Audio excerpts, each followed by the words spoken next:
Selamat pagi pemirsa, saya Lisa Putri melaporkan langsung dari studio. Viral mengenai gempa megatrust yang akan terjadi di Indonesia dengan kekuatan besar yang diduga mencapai 8,7 magnitudo. Sampai saat ini, Badan Meteorologi, Klimatologi, dan Geofisika atau BMKG memantau 2 zona megatrust yang berpotensi menyebabkan gempa atau guncangan dahsyat, yakni Seismic Gap Megatrust Selat Sunda 8,7 magnitudo dan Megatrust Mentawai Sebarut 8,9 magnitudo. Saat ini diharapkan untuk semua warga untuk mempersiapkan diri. Pemerintah dan lembaga-lembaga terkait seperti Badan Meteorologi, Klimatologi, dan Geofisika atau BMKG telah mengeluarkan peringatan dan terus melakukan sosialisasi mengenai langkah-langkah mitigasi serta persiapan menghadapi kemungkinan terjadinya gempa megatrust. Warga dihimbau untuk tetap tenang namun siap siaga dengan mengikuti panduan yang telah diberikan. Informasi lebih lanjut akan dijelaskan dengan rekan saya Aurelia Loisa dan Sarah Delina. Terima kasih. Baik, selamat pagi Lisa Putri dan pemirsa. Badan Meteorologi, Klimatologi, dan Geofisika atau BMKG menyebut bahwa gempa megatrust di Indonesia tinggal menunggu waktu. Lantas, apa itu gempa megatrust? Gempa megatrust adalah gempa bumi berukuran sangat besar yang terjadi di zona subduksi. Zona subduksi yaitu wilayah di mana salah satu lempeng tektonik bumi terdorong ke bawah lempeng tektonik lainnya.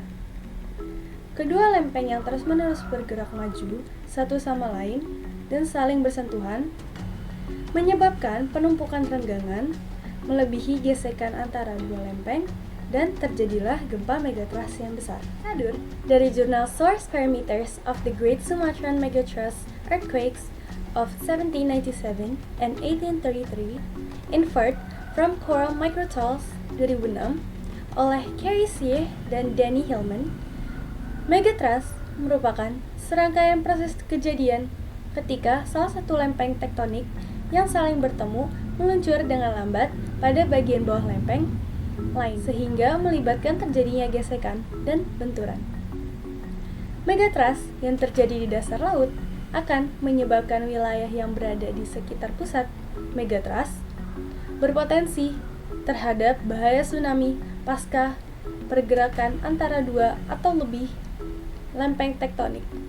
Megatrust lebih dikenal sebagai lempeng tektonik dengan skala yang besar atau tinggi. Lansir dari buku Geologi Gempa Bumi Indonesia tahun 2024, karya Ade Anggraini dan kawan-kawan, secara geologi dan tektonik, di Indonesia terdapat 13 segmentasi sumber gempa megatrust dan lebih dari 295 segmentasi sumber gempa sesar aktif.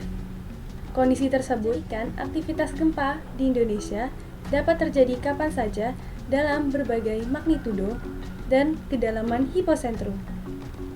Berdasarkan buku Saku Kajian Resiko Tsunami Megatrust Selatan Jawa tahun 2020 dari tahun 1992 hingga 2018 terdapat 8 gempa bumi yang mengakibatkan tsunami, yaitu Tsunami Flores 1992, Tsunami Banyuwangi 1994, Tsunami Irian Jaya 1996, Tsunami Aceh 2004, Tsunami Pangandaran 2006, Tsunami Mentawai 2010, dan Tsunami Palu 2018. Pro kontra atas pernyataan BMKG bahwa wilayah Indonesia menyimpan potensi gempa megatrust yang bisa menyebabkan tsunami di sepanjang Samudra Hindia, mulai dari Sumatera sampai Bali. Peringatan akan kemungkinan terjadi bencana ini dimaksudkan agar pemerintah dan warga di sekitar wilayah potensi lebih siaga. Hal ini tidak bisa dihindari karena wilayah Indonesia dan sejumlah negara Asia lain merupakan salah satu kawasan paling rawan bencana gempa bumi besar dan tsunami. Secara geologis, wilayah Asia ditandai dengan pergerakan lempeng tektonik aktif di Samudra Pasifik dan Hindia. Salah satu gempa bumi besar yang bisa melanda kawasan ini yakni gempa megatrust. Lebih lanjut, salah satu langkah mitigasi yang dapat dilakukan oleh masyarakat adalah dengan mengenali lokasi zona megatrust di Indonesia. Indonesia memiliki beberapa zona subduksi aktif, seperti zona subduksi Sunda yang mencakup wilayah Sumatera, Jawa, Bali, Lombok, dan Sumba, zona subduksi Banda, zona subduksi Lempeng Laut Maluku, zona subduksi Sulawesi, zona subduksi Lempeng Laut Filipina, serta zona subduksi Utara Papua.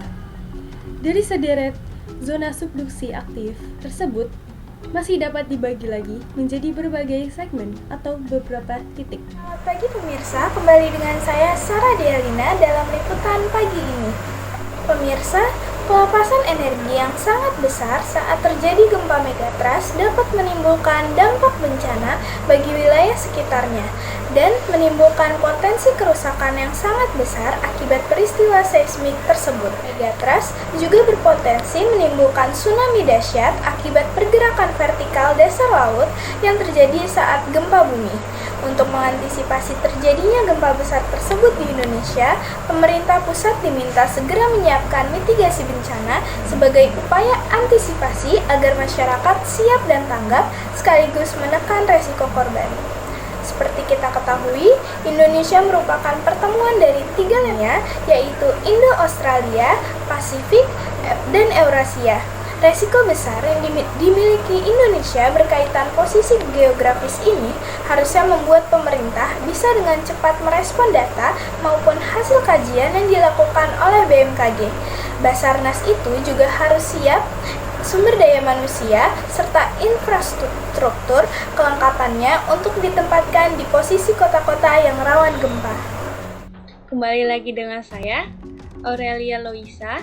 Saya di sini bersama narasumber, yaitu seorang mahasiswa universitas dari Fakultas Ilmu Lingkungan yang bernama Safira Struik, yang akan memberikan pendapat mengenai gempa megatrust.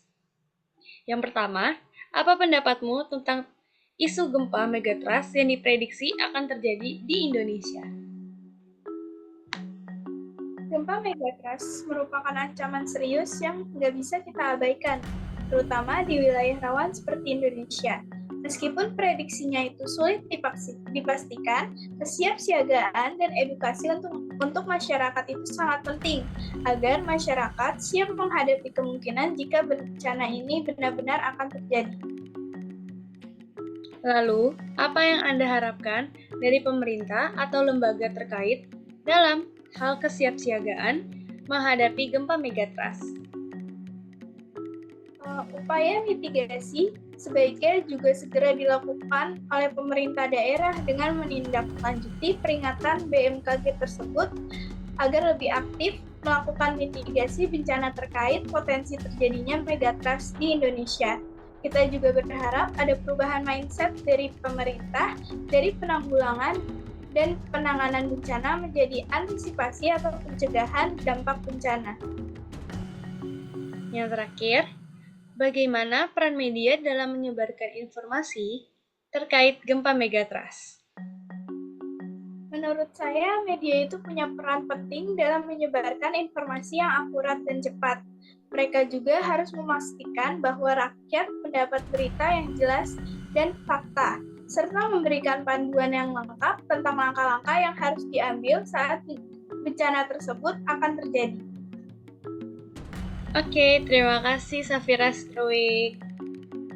Terima kasih Aurelia. Berikut akan ditampilkan cara menyelamatkan diri dari gempa. Pertama, cari tempat perlindungan terdekat.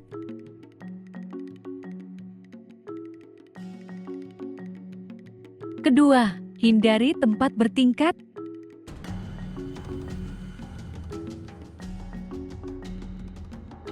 Ketiga, hindari berada di dekat dinding. Keempat, segera evakuasi dari gedung.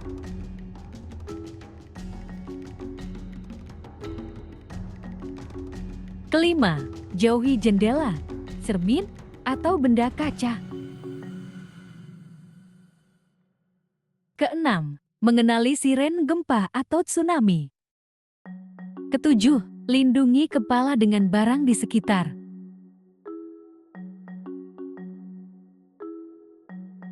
Kedelapan, siapkan tas darurat. Sebagai masyarakat yang tinggal di wilayah rawan gempa, kita semua memiliki peran penting dalam menjaga keselamatan diri dan keluarga. Mengetahui apa yang harus dilakukan sebelum, saat, dan setelah gempa dapat menyelamatkan nyawa. Simpan barang-barang penting dalam tas darurat, ketahui rute evakuasi, dan pastikan rumah Anda tahan gempa. Dengan potensi ancaman gempa megatrust yang sangat besar, seluruh elemen masyarakat diharapkan terus meningkatkan kesiapsiagaan dan pemahaman mereka terhadap bencana ini. Dukungan dari pemerintah, peningkatan infrastruktur, serta edukasi berkelanjutan kepada masyarakat menjadi kunci dalam mengurangi dampak yang timbulkan.